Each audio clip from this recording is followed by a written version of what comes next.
closed doors, or even behind iron walls, to feel the need to be set free. You want to liberate your mind, controlling secrets, yet you will find the need to be set free.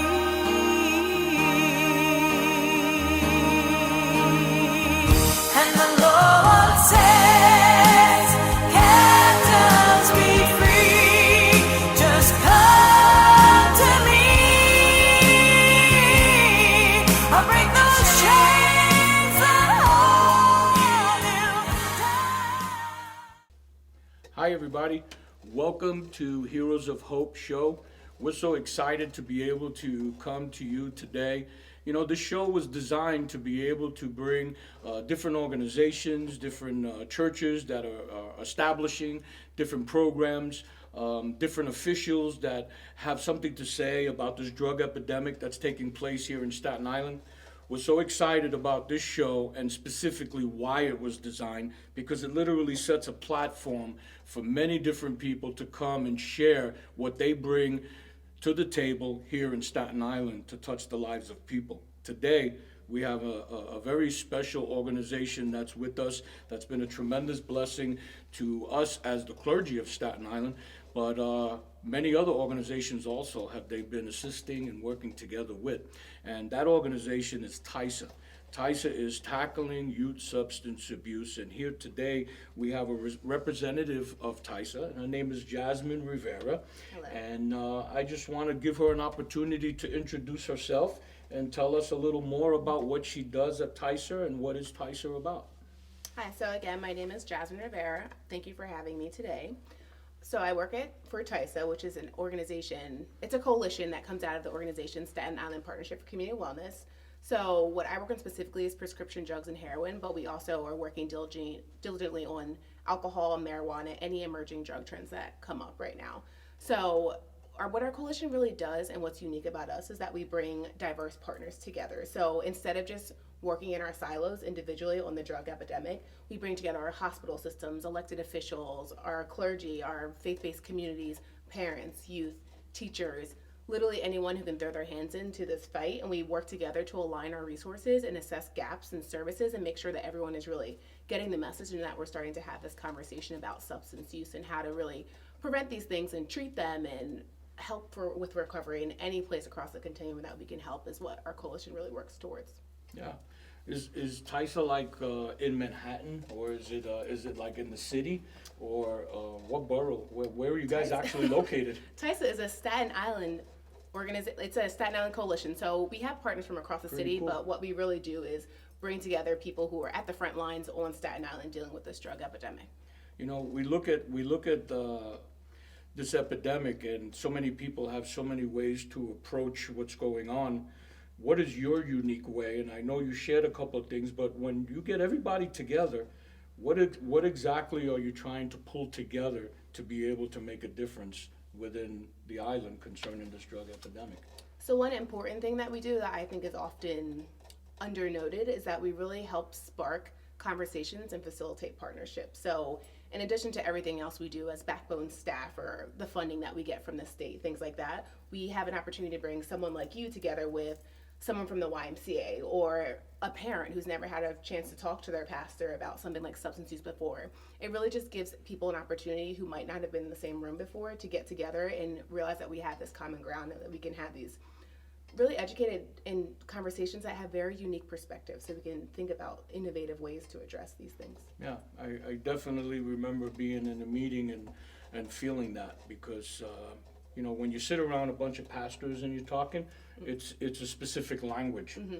And when you get around your organization, it's a different language because it's coming in different forms. Yeah. You got people coming from the hospitals, you got people coming from a business mindset, different organizations all around that are bringing that language to the table, and you'd be surprised how many pieces to this puzzle there are. And so it's a tremendous thing to do that. But I know that that's not the only facet to what you do concerning bringing partnership with each other. From what I understand, you also are specifically targeting certain things like young people and things to that effect. Why don't you share some of those things of different programs that you actually have that you're doing right now? Sure. So, again, in addition to facilitating partnerships, a lot of what we do is to collect data or look at existing data that comes from maybe our Department of Health, different types of statistics, and also what we collect ourselves. We just did a youth development survey in public and Catholic schools in 2016. But we use some of that data to plan different types of strategies and plan our focus areas and how we'll address things. So by looking at data and talking to our partners, we became aware that fentanyl is now a huge issue with our prescription drug and heroin supply. So that's something that we might not have known before. So now, instead of just thinking about preventing injection drug use or getting people into treatment, we have to also think about naloxone and how to maybe have extra doses for people who might have some of their drugs laced with fentanyl, because that's an important issue that we might not have been aware of had we not had a chance to look at some of these different data sources. And that helps us target our strategies. Also, this helps us assess issues such as alcohol. So I know now we have the opioid epidemic, and it's a huge issue. People are overdosing and dying. It's ravaging our community. But what's also very prevalent, what's been going on, and it's been here since the beginning of time, is there's an alcohol use problem with Staten Island as well. And this is often an issue when it's mixed with different things like benzodiazepine, so your Xanax or your opioids. So drinking alcohol and also taking a painkiller is very dangerous, and it can increase your chances of an overdose. So by looking at data, we can see things like that and plan our strategies accordingly. It's pretty amazing, you know, because you're looking at a society of people that are looking at what you just said concerning alcohol and maybe taking one of these pills as pretty much unwinding. Someone coming from work and having a few drinks and thinking that it's just social. Yes, that it's relaxation, really yeah. relaxing. It's more, you know, it's the weekend and you know, it's the norm. But in reality, it's setting the pace not just for them to head in the wrong direction, but it's also influencing the younger generation to Absolutely. go deeper than what they're playing with. Absolutely. And so when you see that, it raises a red flag in reference to changing our ways of thinking. Yes. Yeah, when you look at what society says is legal, like for instance, drinking is legal, Yes. smoking's legal. Yes. You know, there's things that are just legal. You know, so it's like we become people that are like party poopers. You know, Yeah. we become people that are just like, you know, what's your problem? You know, get over it.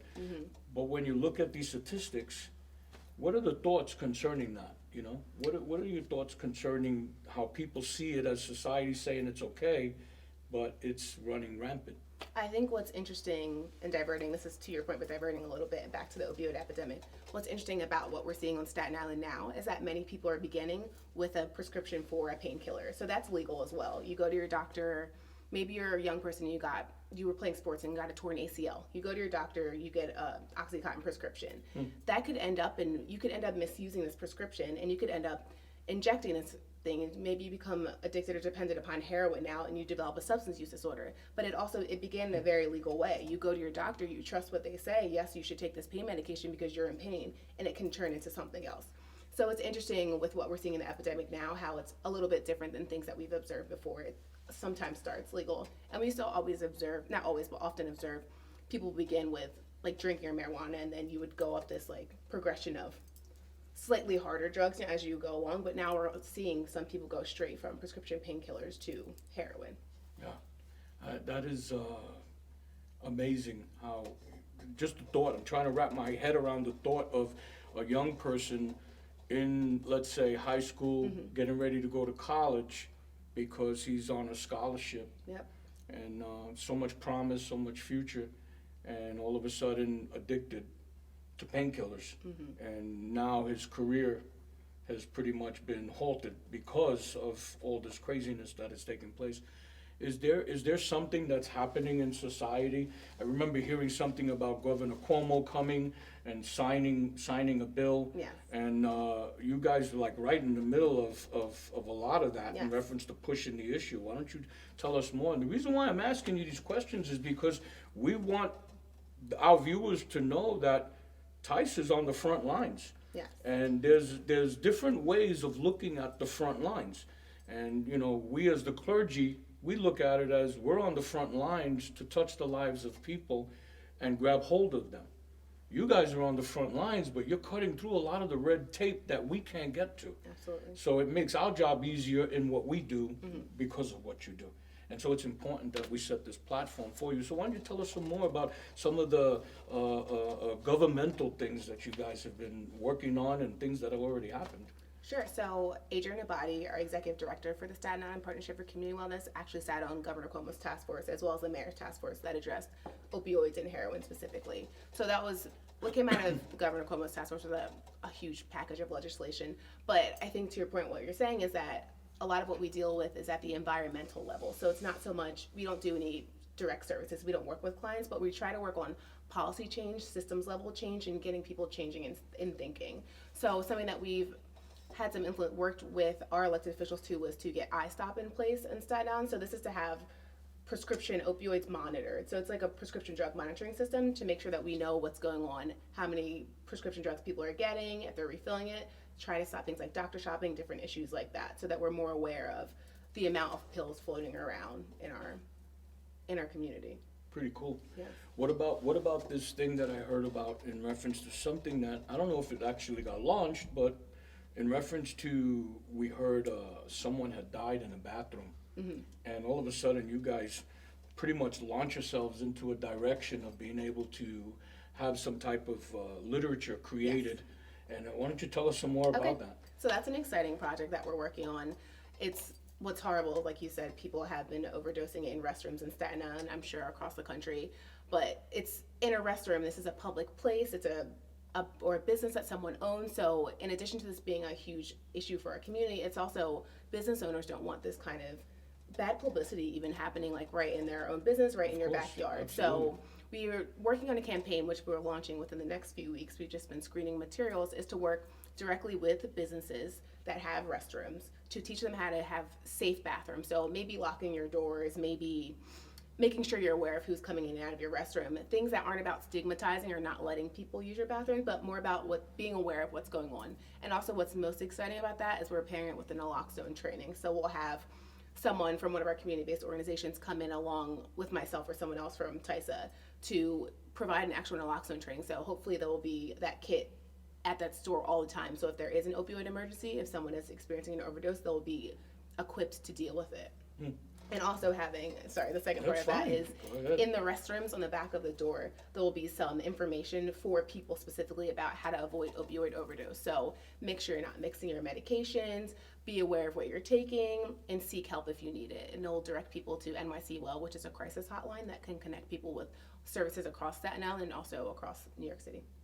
In reference to you guys wanting to utilize businesses and, you know, I remember one time we were talking, I was hearing, you mostly were talking, but I was hearing in reference to, when I was at a meeting, I heard in reference to wanting to see if business owners would help us put tags on beer for our young people. Yes. And then also trying to network with the pharmaceutical field, the pharmacies and stuff like that.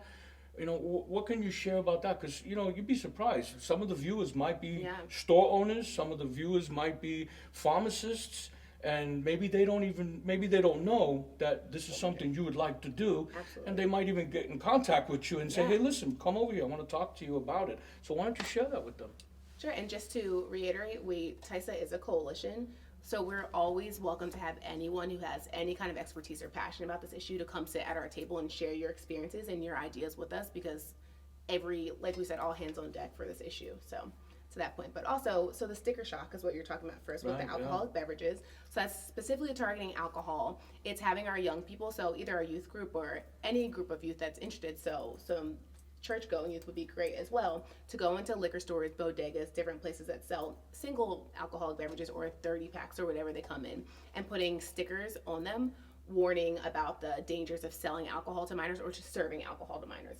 So we're working with our business owners. First of all, it's obviously illegal to give alcohol to minors, so it's really a great sell because it's bad for your business. You can get shut down if the SLA gets involved. You can get shut down for people find out that you're serving alcohol to minors. So it's a great activity for our youth to get involved in. It empowers them to be able to actually do something about the alcohol issues they see in their community, and it also warns parents or older young adults in the community right on there, like you can get fined and you can face jail time if you do serve alcohol to minors. So it's a really great strategy for our young people to do, and they get to design stickers. It's a fun activity for them as well. So, and we change them per season or per different events that are going on. So right now we're working on a St. Patrick's Day sticker specifically around overconsumption during parades or different holidays. Yeah, Yes. especially here in Staten Island.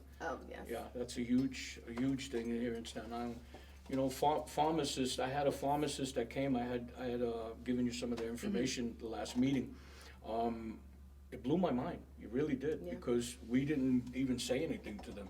They literally came here and said, we want to network with you, you know, as a pharmacist. We want to network with you. We know you're working against this drug epidemic. They gave us, you know, cards and pamphlets and all kinds of material from their store.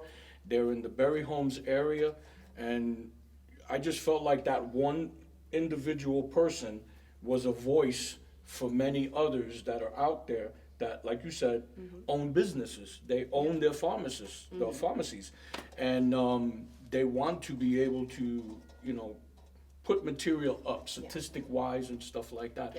Is that something that your organization would be affiliated with? We're working in partnership with different pharmacies and stuff like that? Absolutely. We want to partner with everyone who has any interest in this issue, but pharmacists especially, because like doctors, like nurses, they're really at the front lines of this issue. They're filling prescriptions, they're dealing with populations that are coming to get prescriptions, whether it be for their pain or even for their treatment and recovery stages of substance use disorders. So right now we're trying to work with pharmacists to have some safe and convenient, safe disposal strategies for unused and unwanted or expired medications. So right now, all of our precincts have these kiosks at the precinct where you can go drop off your unused or expired drugs. We're trying to work with our pharmacies to get some of those types of receptacles in an individual pharmacy, because we know private pharmacies especially have great relationships with their clients. They see them every day. They know, hi, this is Mrs. Miller. I know exactly what you're picking up. You're getting milk too. It'll be more convenient for someone like that to also drop off their old prescription when they pick up their new one.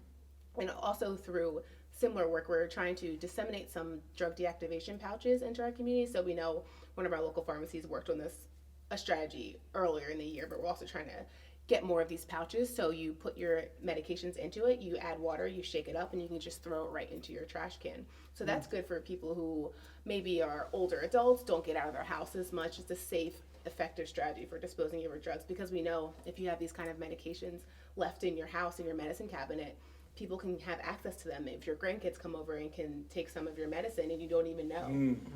So things like that. That's the experimental part. Yes. And the kids, they grab it and they don't even know what they're taking. Yes. And they don't know the dosages or whatever the case may be, and that can cause major problems. How I hope I'm not catching you off guard, you know, but you said this in reference to the police department working hand in hand with you guys.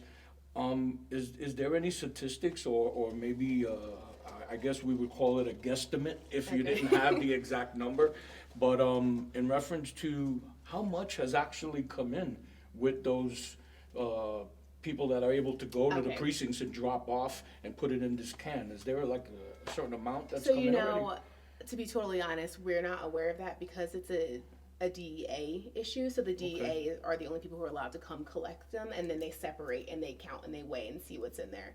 So regarding the disposal, there's annual drug take back days that are a huge hit in most communities. Right. But we know from those types of events, it's usually just people coming out and feeling empowered, and sometimes it's Tylenol and sometimes it's vitamins. But that's what's really interesting about having these kiosks at a pharmacy or having these drug deactivation pouches, because people can safely dispose of their opioid prescriptions or their benzo prescriptions that are dangerous immediately, so you don't have to wait for that once a year take back.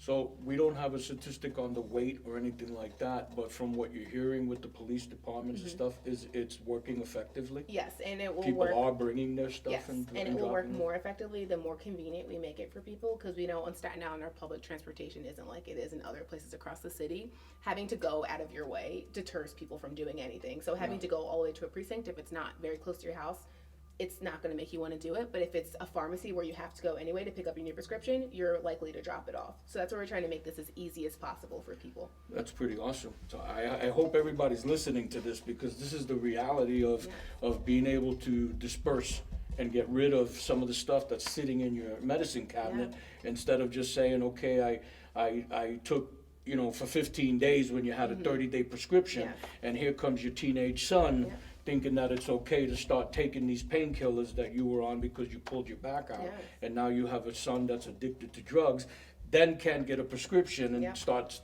figuring, well, let me go do heroin now on the streets because I can't get these drugs anymore. And this is where it starts, am I right? Absolutely, And so it's a tremendous opportunity to be able to educate people. I'm so excited that you're able to be here and give us all this type of information. But when you look at TYSA as a whole, what is the vision or some of the things that you guys are looking ahead towards in reference to? I already know personally that there is a collaboration that's going on that's phenomenal. But what are some of the things down the road that you're looking at in reference to, you know, that's part of the vision of what you want to do? So I think the biggest issue for us to tackle, and with all of these policies happening, with all of these environmental strategies, with the on the ground work that our partners are doing, still laid underneath of all this great work that's happening is the stigma related to substance use. So lots of people are scared to go into treatment or recovery because they don't want people to know that their son has an opioid use problem or that their daughter is using heroin. So in order to maximize our treatment programs, to really have this effect on this opioid epidemic and to reduce overdoses so that people aren't dying on our island anymore, we really need to combat some of this stigma and be willing to have conversations like this about what's going on so that we can all work together to address the epidemic. What do you think some of the reasons, you know, like as a parent, it's a mind blower, you know? It really, really is a mind blower. What do you think some of the things are? And, you know, that's the good part about this show, we can be honest, you know? But what do you think some of the things are in the life of a parent that would make a person not want to say anything? You know what I mean? What are some of those things that you think might be within a person's life that would not want to come out of denial and speak it out, that this is happening within their home or with their spouse or with anybody in their family? What do you think that is? So I think as a society, as a nation as a whole, we've really viewed drug use up until now as a moral failure. So if you are struggling with substances, there's something wrong with you. You don't care about your family, different issues like this. But we really know now that this is a disease. It's a chronic disease as well. So it takes a lot of effort. It takes a lot of vigilance to really address your health.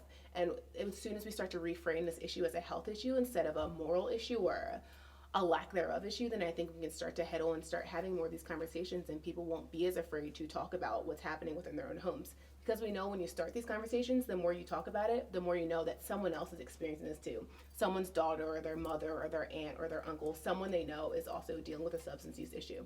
So we need to start having these conversations more often. Yeah, that's pretty awesome. I was looking at it, I'm glad you said that about being a moral issue throughout the United States, not just in Staten Island. But I personally, for some reason, I guess because of talking with different people, I get this sense in my heart that some people are ashamed. Some people are their prestige or whoever they are or think they are, because sometimes because we're just ordinary people, but we just don't want to humble ourselves to admit that this is what's going on, and we don't want our neighbors to know, and they look at us funny, and we're very embarrassed behind it, very humbled by it, feeling shameful, and these different things. And I know that I just said is attached to this moral issue, but those specific things make it very personal, you know? It doesn't show the lack of love for your child, but it does show you that when that comes, there's some hurdles that the one that's actually not doing anything wrong has to conquer also. And it's some of these things about being ashamed and being in denial and just literally coming out of the closet and saying, you know what, I can't fix this by myself for my son. I can't fix this by myself for my relative, whoever it may be. But I need to be able to get the word out and get the resources I need to be able to do that, which means you have to be vulnerable instead of isolating yourself. Am I right? In hiding, yeah. And when it comes to all the resources that are here in Staten Island, what are we lacking? So I think we are lacking a few resources, especially for our youth. So under 18-year-olds, there are not so many inpatient type settings. And for older adults as well, we don't have as many inpatient settings. But I think what we're learning now as we're becoming innovative in our approaches to substance use disorders, there are many different modalities than the traditional go to rehab for 30 days and then come out and see where you are. There's many outpatient settings. There's many different types of treatment, such as medication assisted treatment, that wasn't talked about so much anymore that we can use. So though we are lacking some resources on Staten Island, we have lots of rich resources here. And the more we speak about this and the more you have different partners on this type of television show talking about what it is that they do and what they have to offer, we can really show what rich resources we have. And also another benefit of what TYSA as a coalition can do is when we assess some of these gaps in services and we see where we're lacking something, we can take that back to some of our state or national funders and say, hey, this is what's really going on here and this is what we need. Can you please help us so that we can address this epidemic? This is pretty awesome. I want to encourage you today to take heed of what's being said, because here on Heroes of Hope, we have just set a platform for TYSA, Tackling Youth Substance Abuse, to be able to share a lot of the resources. So in the last 60 seconds, I just want to ask Jazmin to, whatever is heavy in your heart, the last words that you'd like to leave with Staten Islanders, what would that be? So I think this is something that I want to address to everyone in the community. Substance use issues, especially the opioid epidemic, this is a community issue. We really need to tackle this stigma. We need to not make people be afraid to go see their doctor, to have a conversation, to see a treatment provider. We don't want to have people experience such shame, because we know that shame comes from thinking about what other people think about you. So as soon as we get rid of some of these barriers regarding stigma, we break down some of these walls to have conversations, I think we'll have a better impact on what's going on Staten Island. Well, you heard it here, and Heroes of Hope. And I'm just grateful to be a part of something that is so powerful and taking place here in Staten Island. Heroes of Hope has been designed to set platforms just like this today for every organization, for every program, for every one that wants to partner with this epidemic and make a difference in the lives of people. So I want to encourage you to take the time to not tune out and look at the end of all the credits. You will see different programs, you will see different information, websites, and all kinds of resources there. I want to encourage you to write down what you need to write down. God bless you, and see you soon.